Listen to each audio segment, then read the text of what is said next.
Queridos irmãos e irmãs, saudações fraternas, graça e paz em Cristo nosso Senhor.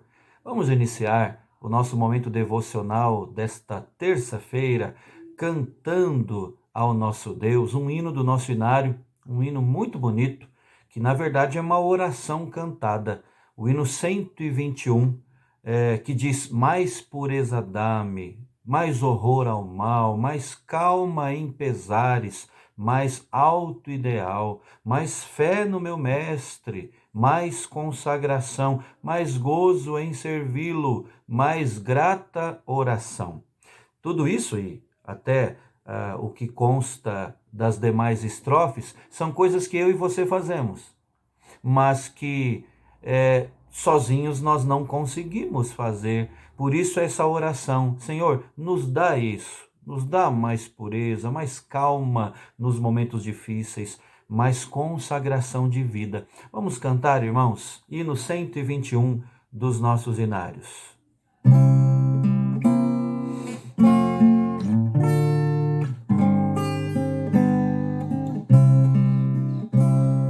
Mais pureza dá-me, mais horror ao mal, mais calma em pesares, mais alto ideal, mais fé no meu mestre, mais consagração, mais gozo em servi-lo, mais grata oração, mais prudência dá-me, mais paz, meu Senhor, mais firmeza em Cristo, mais força na dor, mais reto me torna, mais triste ao pecar, mais humilde filho, mais pronto em te amar, mais confiança dá-me, mais força em Jesus,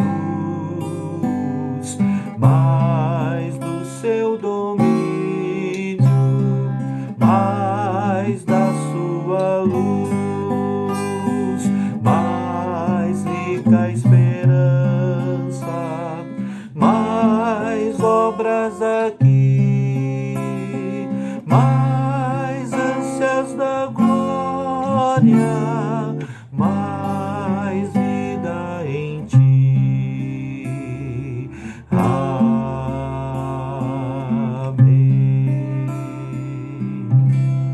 Amém. Vamos abrir a palavra de Deus, as Escrituras Sagradas, Evangelho de Marcos, o mesmo texto que nós estudamos ontem, capítulo 10, nós leremos a partir do verso 17. Evangelho de Marcos, capítulo 10, a partir do verso 17, leremos até o verso 22. Mas antes, nós vamos orar. Vamos consagrar nossas vidas e pedir graça do céu para entendermos o conteúdo do ensino aqui registrado na Escritura. Feche os seus olhos. Pai querido, Deus de amor, nós, ó Deus, te louvamos, porque ainda no início desta semana nós podemos te buscar em família, podemos ter esse veículo aqui da internet, podemos, ó Deus, reunir várias famílias ao redor da tua palavra. Mas nós sozinhos, ó Deus, não nos bastamos. Como acabamos de cantar, estas coisas que são tão necessárias no nosso dia a dia, nós não conseguimos tê-las baseados nas nossas próprias forças. Por isso rogamos ao Senhor que aquilo que pedimos cantando seja algo, ó Deus, debaixo da tua graça e do teu poder concedido a nós, para o nosso bem e, sobretudo, para a glória do teu nome. Ó Deus, nós temos passado por dias difíceis, mas te agradecemos porque o Senhor tem segurado firme na nossa mão. E te pedimos, ó Deus, que o Senhor dispense o teu favor a cada um dos que estão agora aqui conectados conosco. O Senhor conhece cada necessidade, cada realidade de vida, de família. Ó Deus, que a tua providência, que é constante, esteja, ó Deus, a socorrer a cada um de nós, pois carecemos do Senhor. Sem ti, nós nada podemos fazer. E agora, quando estamos com a tua palavra, a Escritura Sagrada aberta, que, ó Deus, o Senhor também abra os nossos corações, as nossas mentes, dá-nos a bênção do entendimento, ó Deus, que nós possamos focar agora no breve estudo, na nossa devocional, e que isso, ó Deus, nos traga vida, nos traga esperança, renove a nossa confiança no Senhor, corrija os nossos passos em falso, ó Deus. Faz isso, ó Deus, em nossas vidas nesse momento, através da tua palavra, pela ação do teu Espírito em nós. É o que nós te pedimos, agradecidos em nome de Jesus. Amém. Amém. Vamos ao texto, irmãos. Evangelho de Marcos, capítulo 10, o versículo 17, e a partir dele até o verso 22, que nos diz assim: E pondo-se Jesus a caminho, correu um homem ao seu encontro, e ajoelhando-se, perguntou-lhe: Bom mestre, que farei para herdar a vida eterna? Respondeu-lhe Jesus: Por que me chamas bom?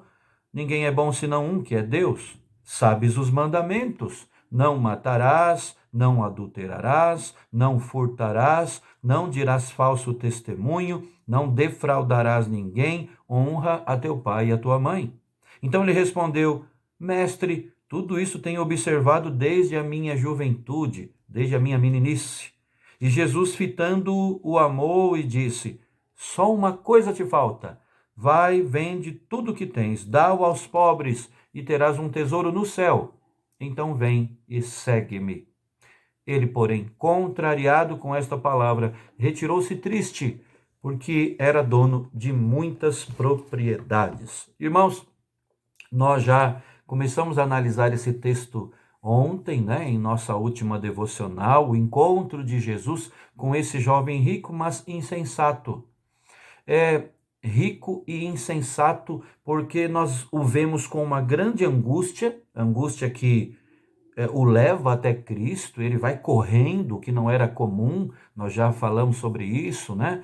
Ele se ajoelha diante do Senhor Jesus, ele diz palavras até de aparente fé, né? Bom mestre, ou seja, ele estava ali reconhecendo na presença de quem ele estava, né? Era um mestre, alguém sábio da parte de Deus, mas vimos também que tudo isso era aparente, que aquela primeira cena de consagração, de decisão de seguir a Cristo não se configurou quando esse jovem foi confrontado com a palavra de Jesus. Ele se retira, ele sai triste, o coração dele ainda não estava voltado para Cristo, ainda não estava nas mãos de Cristo. Na verdade, o coração dele tinha ídolos plantados ali dentro, no seu íntimo, eram os seus bens, as suas posses materiais.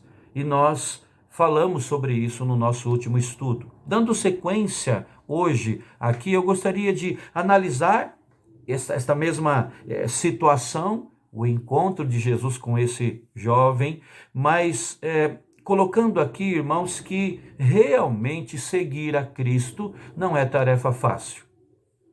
É a tarefa mais abençoadora, mais libertadora que alguém pode realizar. Não tenha dúvida disso.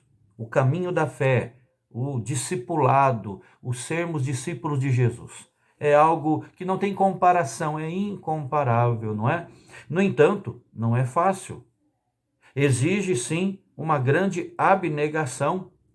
Há um preço a se pagar. Tem um custo, o processo de seguir a Cristo. E aquele jovem rico ouviu estas lições da parte de Jesus. Eu não sei se ele as aprendeu, assimilou aquelas lições. Tudo indica que não, porque, como dissemos, o último versículo que nós lemos fala que ele sai dali entristecido, cabisbaixo talvez, quase certamente, mas não decidido a seguir o Senhor Jesus. A primeira lição que nos vem à mente desse fato é que o seguir a Cristo envolve autonegação. Esse preço, esse custo exigido do discipulado, ele começa com esse aspecto da autonegação, ou seja, a negação pessoal. E daí, irmão, irmã, nós lembramos do que Jesus disse, e está relatado, por exemplo, em Lucas, capítulo 9, diz o texto ali, dizia a todos, se alguém quer vir após mim, a si mesmo se negue, dia a dia tome a sua cruz e siga-me. Note que, de acordo aqui com a narrativa de Lucas, há uma ênfase no fato de Jesus querer que todos os seus discípulos soubessem. Ele dizia a todos. Ele queria que todos soubessem o preço, o custo envolvido no segui-lo, né? No ato de segui-lo. Ninguém, então, pode afirmar que foi enganado. Se alguém algum dia apresentou o evangelho, entre aspas, ou um evangelho, entre aspas, que não é o verdadeiro, dizendo algo contrário a isso, dizendo que não havia um custo ou omitindo esta verdade, esta realidade, não foi o evangelho que apresentaram a você, porque Jesus nunca enganou ninguém. O cristão precisa ter em mente que seguir a Cristo significa, em primeiro lugar, derrotar o velho homem e também derrotar o compromisso de ter a vontade nossa sendo feita. Nós devemos assumir o compromisso, no ato de seguir a Cristo, de ter a nossa vontade cativa à vontade do Senhor, a nossa vontade submissa à vontade dele. Essa decisão de se autonegar não é pacífica no nosso coração. Não é algo fácil, né? Paulo narrou, o apóstolo Paulo, certa vez, tomando até a si mesmo como exemplo, ele dizia, mas eu esmurro o meu corpo, eu o reduzo à escravidão, para que, tendo pregado a outros, não venha eu mesmo a ser desqualificado. 1 Coríntios capítulo 9. Porque ainda repousa no nosso coração, irmãos, a semente da inimizade contra Deus. E por isso, a decisão de seguir a Cristo é uma decisão de constante autonegação. A decisão de seguir a Cristo precisa ser como que confirmada dia após dia. É um ato contínuo, é diário. Como já disse alguém, da mesma forma que um viciado em drogas vence a sua batalha pela liberdade dia após dia, o cristão, um ex-viciado em pecado, ele precisa tomar providências constantes contra si mesmo para não abandonar a Cristo, não é? Sabemos, irmãos, que em última análise esta é uma obra de Deus em nós, mas há um aspecto que nos pertence. Há um aspecto que, sim, é para nós, debaixo da graça de Deus, sem ela nada conseguimos, mas nós, debaixo da sua graça, nós é que temos que praticar. Nós somos os nossos maiores inimigos. Por isso, esta luta deve ser constante contra nós mesmos. Precisamos estar sempre perto do Mestre, precisamos buscar sempre a sua palavra, confessar os nossos atos pecaminosos, confessar as nossas paixões. A lição da autonegação foi repassada ao jovem rico. Não sabemos, como eu disse, se ele a assimilou. A segunda lição é a lição da exclusividade. No estudo anterior, nós falamos sobre isso no finalzinho, mas bem rapidamente eu quero aqui falar um pouco mais sobre a lição da exclusividade. O jovem rico aprendeu também que não é possível amar... Bom, ele ouviu essa lição, como a gente tem falado. Não sei se aprendeu que não é possível amar Jesus e outras coisas ao mesmo tempo, porque o Senhor exige exclusividade, não é? Ou seja, quando eu digo isso, eu estou falando que não é possível amar junto com Cristo, no mesmo grau de intensidade do amor a Cristo, amar outras coisas, amar outras pessoas. Deus requer exclusividade. Você já notou que ele não aceita concorrência de coisa alguma, nem de pessoa alguma? Lemos lá na profecia de Isaías, Deus dizendo: a minha glória eu não a darei a outrem. O Senhor requer exclusividade. E aí, pensando em nós, né? Nas pessoas e em nós mesmos, muitos até simpatizam pelo Evangelho, mas não querem fazer dele o sentido das suas vidas, querem entregar migalhas a Jesus, o que sobra a Jesus, considerando que isso já basta, que isso é suficiente. Faça um teste olhando para a sua própria vida, verificando quanto tempo, por exemplo, da sua última semana você deu ou você separou para estar com Deus em devoção. É verdade, irmão e irmã, que nós estamos com Deus em todo o tempo, não é? Ele nos observa, a presença dele nos envolve. Mas eu quero dizer aqui um tempo exclusivo para Deus. Quanto tempo da sua última semana você passou em oração? Passou em leitura e estudo bíblico para pensar biblicamente sobre a sua própria vida? Quanto tempo você passou prestando culto a Deus? Deus requer exclusividade, uma lição que Cristo quis repassar àquele jovem. Agora, voltando ao jovem rico, o que estava em jogo ali era a vida eterna, não é? Esse era o grande anseio do jovem rico, tanto que ele pergunta: que farei para herdar a vida eterna? E a resposta, irmãos, veio nos seguintes termos: que a vida eterna não é algo que pode ser conquistado. Não estava nas mãos daquele jovem fazer algo para herdar a vida eterna, não é? Parece até estranho isso, né? O fato de um prêmio que nós podemos receber sem, contudo, merecer. Mas a vida eterna é justamente isso, né? O jovem rico pensava que poderia comprar este presente de alguma maneira.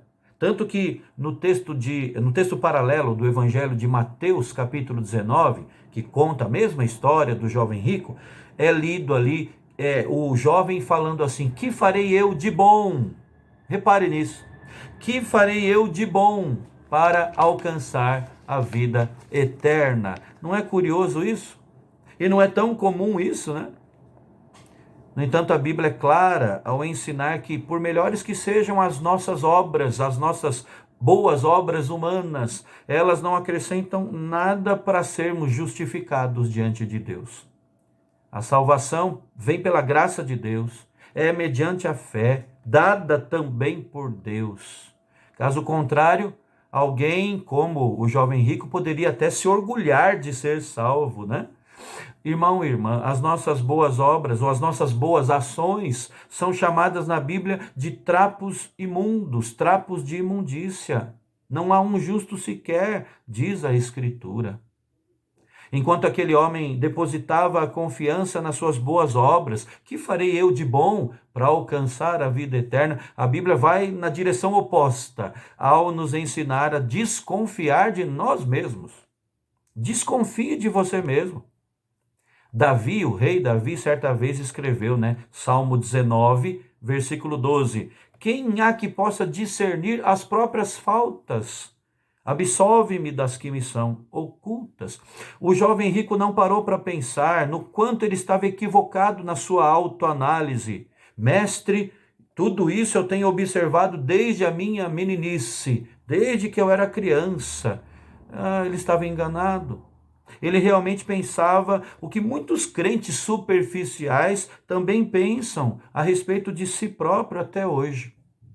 Consideram que estão fazendo o que Deus quer, que estão cumprindo tudo o que Deus requer e que por isso então eles desejam um estado de espírito elevado. Acabam, na verdade, procurando o segredo da alegria em coisas que não dão alegria, né? Quando deveriam se voltar para aquelas coisas mais simples e essenciais. Aliás, essa é uma estratégia recorrente de Satanás. A de nos convencer de que nós estamos no caminho certo, a de convencer que nós estamos em total obediência, tanto no conteúdo como na forma, né? O que é um grande engano. Porque o que Cristo quis deixar claro para o jovem rico, para mim e para você, é que o prêmio, a vida eterna, está, na verdade, na rendição. Agora, algo interessante, irmãos, é que Jesus, nesse encontro com aquele jovem rico, porém insensato, ele omitiu, não falou de um mandamento, o não cobiçarás. Vender tudo não estava na lei, né? Claro que não. Mas Jesus disse isso, vai, só falta uma coisa para você, vai, vende os teus bens, dá aos pobres e terás um tesouro no céu, e aí você vai me seguir. Quando Jesus disse isso, essa foi uma aplicação que ele fez do 10º mandamento, não cobiçarás, porque Jesus, que conhecia os corações, sabia o que estava ali plantado, como já falamos no último estudo, no coração daquele jovem. Então, ao mandar o jovem rico obedecer às leis de Moisés, Jesus citou apenas a 2ª tábua da lei. Você reparou nisso? Ele não citou todos os 10 mandamentos, o resumo da lei moral de Deus, né? Ele citou só alguns. É recorrente nós cremos que as tábuas da lei trazidas por Moisés do Monte Sinai, dadas por Deus a ele, contendo ali os 10 mandamentos, eram duas, justamente porque as leis de Deus compreendem obrigações para com Deus e obrigações para com o próximo, né? Primeiro ao 4º mandamento, obrigações diretas para com o nosso Deus. 5º ao 10º mandamento, obrigações ou deveres, melhor, obrigações para com Deus por meio dos deveres para com o nosso próximo. Jesus cita a 2ª tábua e ao fazer isso era o suficiente, porque não é possível desobedecer nenhum desses últimos mandamentos sem desobedecer aos primeiros também. Você se lembra do que o apóstolo João, na sua primeira carta, capítulo 4, verso 20, disse?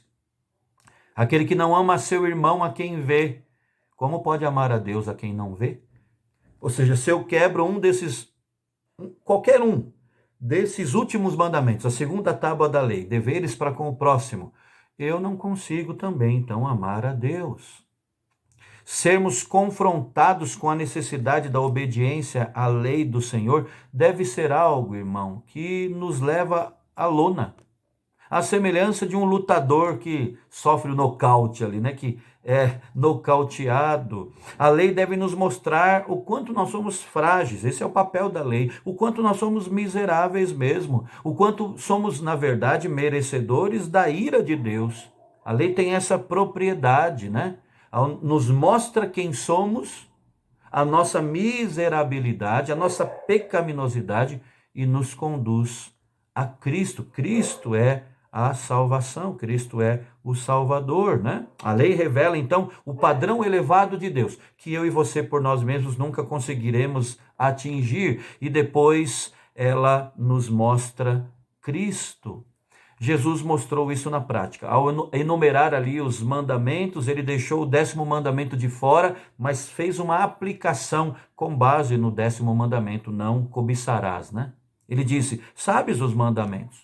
Não matarás, não adulterarás, todos da segunda metade dos 10 mandamentos. Não furtarás, não dirás falso testemunho, não defraudarás ninguém, honra teu pai e tua mãe. Jesus não disse, não cobiçarás antes.